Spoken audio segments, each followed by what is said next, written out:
Cela fait maintenant 3 ans que j'investis en bourse et je ne bats toujours pas le SP500. Non seulement je ne le bats pas, mais en plus il me surperforme de 5%. Donc on aurait pris ma performance actuelle de 15% et on aurait rajouté 5%, ce qui aurait fait une performance totale de 20%. Mais en plus de ça, le CAC 40 et le MSCI World me surperforment aussi de 3%. Comme vous pouvez le voir sur le graphique ci-dessous, pendant très longtemps j'ai joué au coude à coude avec le SP500, mais depuis mai 2023, le SP500 me met une longueur d'avance de plus en plus importante. À travers cette sous-performance, je me suis tout simplement dit que ma stratégie d'investissement n'était pas la plus optimisée. 3 choix s'offraient donc à moi. Le premier, j'arrête d'investir sur du stock picking et j'investis uniquement sur un ETF SP500. Comme ça, je vais tout simplement avoir la même valeur que le SP500, que l'indice. Deuxième choix, je décompose mon portefeuille entre ETF et stock picking. Plusieurs exemples, 70% de mes investissements vont sur un ETF SP500 et en plus de ça, sur les 30%, je fais du stock picking sur des entreprises où j'ai des grandes convictions. Ou troisième choix, je revois complètement ma stratégie d'investissement pour essayer de rebattre le SP500. Étant joueur et aimant bien entendu le petit challenge qui est de battre le marché et qui est le S&P 500, j'ai donc choisi la troisième solution. Je vais donc redéfinir ma stratégie d'investissement pour essayer, je dis bien essayer, ce n'est pas sûr que cela va fonctionner, d'aller tout simplement surperformer le SP500. Bien le bonjour mes amis investisseurs, donc comme vous l'avez vu dans l'intro, j'ai choisi de changer ma stratégie d'investissement. Mais avant ça, quelle était ma stratégie d'investissement? Donc je pense que vous la connaissez très bien, c'est simplement une stratégie orientée dividende et croissance du dividende. Mais dans cette stratégie, je n'ai pas très bien défini quelle action j'étais orienté, si c'était des actions de croissance, si c'était des actions de valeur, des actions de bon père de famille, etc. Donc on peut un peu mélanger le type d'action que je possédais. Mais c'est vrai qu'auparavant, je choisissais juste des actions avec un rendement du dividende qui était plutôt correct, une croissance du dividende assez correcte, etc. Je me cantonnais aux actions que j'avais et je renforçais petit à petit. Et puis je me suis dit, tiens, c'est vrai que j'ai quand même pas de stratégie en général. Donc je vais essayer de définir ma stratégie et par la suite, avec de l'expérience, avec tout simplement plus de connaissances que j'ai assimilées, je me suis dit que j'allais m'orienter vers une stratégie d'action à croissance et de qualité en même temps. Si vous êtes un peu aussi dans le monde de l'investissement, vous savez très bien que c'est un peu la stratégie d'investissement qui est à la mode aujourd'hui. Comme vous pouvez le voir, je suis sur mon portefeuille boursier et il y a un nouvel onglet, l'onglet stratégie. Donc ici justement, j'ai défini ma nouvelle stratégie d'investissement. Donc au lieu de se concentrer sur des actions bon père de famille qui vont tout simplement sous-performer l'indice de l'SP500, je vais essayer de rechercher des actions qui ne versent pas forcément de dividendes, mais quand même toujours un petit coup de cœur pour les actions qui vont verser un dividende, car voilà, c'est quand même ma stratégie d'antan. Je vais aussi m'ouvrir à investir sur des actions qui ne versent pas de dividendes si tout simplement leurs fondamentaux ou alors les critères d'investissement que j'ai sélectionnés correspondent à ces actions. Donc ma stratégie d'investissement, donc ça va être simplement de trouver des actions de qualité avec une croissance annuelle supérieure à l'ESP 500. Quand je dis croissance annuelle, c'est bien sûr croissance du cours, mais aussi croissance du free cash flow. Donc voilà, donc il est très important d'avoir des entreprises qui augmentent leur free cash flow d'année en année. Pourquoi? Tout simplement car, comme vous pouvez le voir sur le graphique ci-dessous, donc on a la courbe en bleu qui représente le free cash flow, la courbe en rouge qui représente le prix de l'action. Donc il y a beaucoup d'études qui montrent que le free cash flow est corrélé avec le prix de l'action. Donc plus le free cash flow va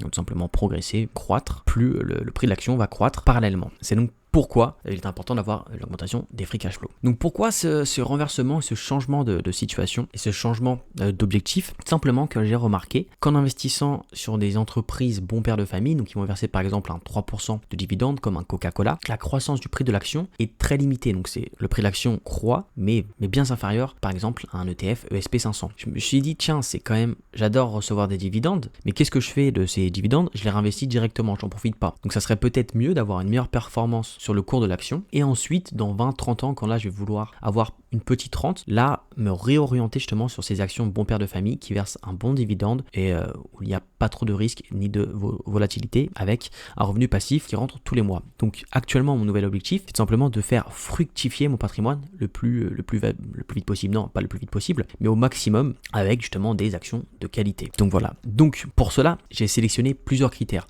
Donc ces critères vont être propres à moi-même, ça va être mes critères de sélection, mais après, les critères sont différents selon les personnes. Donc pour illustrer mes critères, j'ai bien sûr utilisé avec un exemple, donc ici Broadcom, donc qui fait partie de l'industrie des semi-conducteurs, donc une entreprise que je possède. Donc il va y avoir 7 grands pôles de mesure, donc on va voir le retour sur capital investi, l'évaluation de l'entreprise, la croissance du free cash flow, la comparaison avec le SP500, donc on va revenir en détail pour ce critère, le retour à l'actionnaire, la dette et bien sûr les marges. Donc ce sont mes critères à moi, donc bien sûr il y en a d'autres, après le fait de connaître l'entreprise, qu'est-ce qui a fait le business model, etc. On va pas rentrer tout de suite là, en tout cas ce sont des critères justement vraiment qu'on peut mesurer. Donc concernant le retour sur le capital investi, mon objectif c'est d'avoir un retour sur capital investi de plus de 20%. Excusez-moi, c'est le retour sur capital employé, pas investi. Grosse erreur.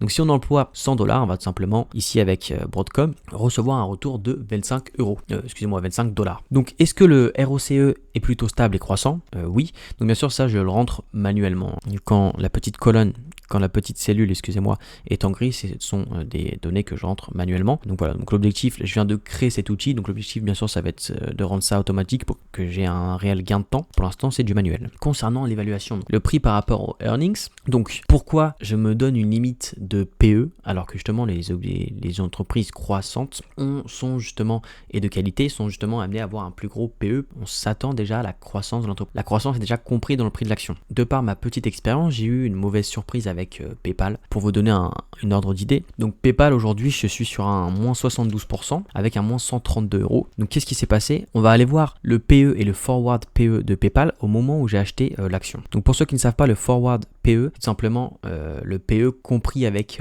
les gains futurs. Donc ça va être le PE futur après un an de gain. Ici c'est le PE après 12 mois. Donc j'ai acheté en mars 2021 et en mars 2021 ici on avait un PE de 70 et on avait un forward PE de 50. Même après un an de gain, PayPal se serait retrouvé à 50 de PE. Tout simplement énorme. Donc je pense que c'est la bêtise que j'ai fait en investissant sur PayPal. Le prix était trop élevé. Je me suis mis des ratios de sécurité et dans ces ratios de sécurité il y a le PE. Donc le PE actuel en dessous de 50, le forward PE en dessous de 30. Là pour Broadcom, on respecte la croissance annuelle du free cash flow. Je veux qu'elle soit supérieure à 10%. Donc on regarde les datas sur la moyenne sur l'année dernière. Donc c'est uniquement comparé à l'année dernière. La moyenne sur les 5 dernières années, les 10 dernières années. Donc avec Broadcom, donc on a 9% pour cette année. Donc les résultats du trimestre dernier n'étaient pas si mauvais que ça, mais Broadcom a investi, du coup a perdu un petit peu de free cash flow.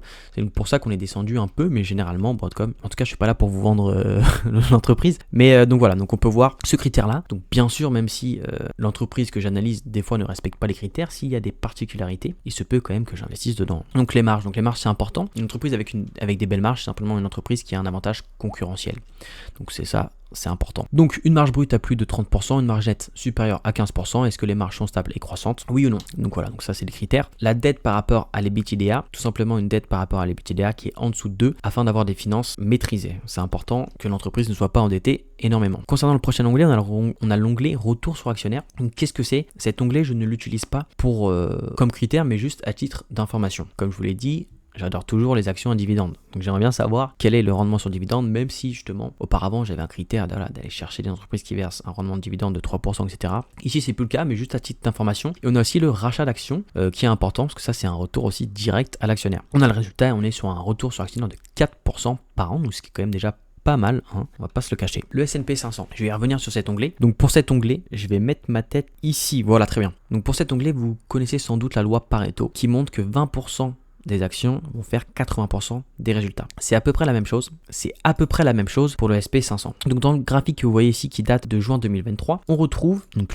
la performance du SP500 de décembre 2022 à juin 2023 qui est de 11%. La performance des 7 magnifiques, des 7 fantastiques, peu importe, des GAFAM qui est de 53% et les résultats des 493 autres entreprises qui est à 0%. Donc en fait, à travers ce graphique, qu'est-ce qu'on peut comprendre? C'est que uniquement 7%, pas uniquement 7%, il y a forcément d'autres actions qui font des bons résultats, mais peu d'actions vont faire du coup monter le résultat de l'SP500. Donc l'un de mes critères principaux aussi va être tout simplement d'avoir des actions qui vont avoir une assez grande market cap, capitalisation boursière, une action qui est bien classée dans l'SP500, quel est son classement dans le SP500, et ensuite la différence de retour sur investissement sur les 5 dernières années entre l'action et le SP500. Donc là, on a Broadcom par exemple qui a fait 287% de plus que le SP500. C'est simplement énorme. Donc c'est donc pourquoi je vais aussi concentrer ma stratégie à investir sur des grosses capitalisations boursières qui est bien classée dans le SP500 et qui va augmenter sa capitalisation boursière d'année en année. Donc on peut voir que le SP500 est composé actuellement, alors aujourd'hui où je vous parle, de 37% d'actions technologie, 12% consommation discrétionnaire,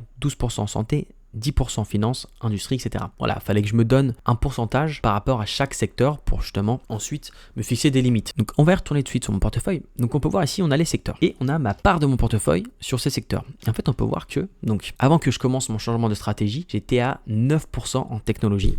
Donc quand le SP500 possède 40% de valeurs technologiques et que c'est uniquement les valeurs technologiques qui font monter le SP500, avec seulement 10% de mon portefeuille valeurs de technologie, ça va être très difficile de surperformer le SP500. Donc je me suis tout de suite fixé un objectif à 40% pour les valeurs technologiques, donc là il va falloir que je fasse un grand bond pour ces valeurs-là. Ensuite je me suis fixé 10% pour la finance, 15% pour consommation discrétionnaire, 13% pour la santé, 4% pour l'énergie, 8% pour l'industrie, 4% pour les matériaux, consommation courante 4%, immobilier 2%, je suis quand même à 7%, donc là il faut que j'enlève 5%, et la communication 0%. J'en veux pas. Les valeurs communication sont très difficiles, hein. Bien sûr je ne prends pas en compte Meta dans les valeurs communication, je la prends en compte dans les valeurs technologie. Donc voilà, donc ça va être ma nouvelle stratégie d'investissement. Je vais vous montrer, j'ai déjà commencé très très fort, donc je vais vous montrer mes mouvements. Donc comme vous pouvez le voir, mes achats pour le mois de mars, donc là on est uniquement le 12 mars, donc ça va venir, mais là on est sur des très très belles entreprises, hein. Donc on est sur Alphabet, qui est Google, United Health, Apple, Visa, JP Morgan, Broadcom. Et en vente, je suis en train de vendre simplement toutes mes actions, mon père de famille. Donc on a Johnson & Johnson, Abbott Laboratories, Bank of America, US Bank, Sanofi, Cincinnati Financial, Dassault Systèmes, Française des Jeux. Mais c'est pas fini, hein, j'en ai encore beaucoup à vendre, mais vous allez voir qu'au fur et à mesure, je vais tout simplement m'établir à ma stratégie. Et dans les 3 prochaines années, on va pouvoir voir où mon portefeuille se situe par rapport tout simplement à l'ESP500. On va pas pouvoir juger ça en quelques mois, ça c'est sûr. Je pensais qu'il était important de vous partager comment allait être ma stratégie d'investissement, surtout que je la change. J'avais une chaîne plutôt orientée dividende, donc je vais toujours essayer de garder des actions qui versent un dividende, mais ça se trouve ce dividende va être beaucoup plus faible. Donc on a par exemple un achat de Visa, l'action Visa, un rendement de dividende de 0,70. Donc c'est très très faible, mais moi ça me convient parce que les fondamentaux de cette entreprise sont excellents, la croissance de cette entreprise est excellente, c'est donc pour ça que je l'ai rajouté à mon portefeuille. Donc voilà, donc n'hésite pas à mettre dans les commentaires ce que tu penses de ma nouvelle stratégie d'investissement, si pour toi tu penses que c'est une erreur ou non. Et puis moi sur ce je vous dis tchuss.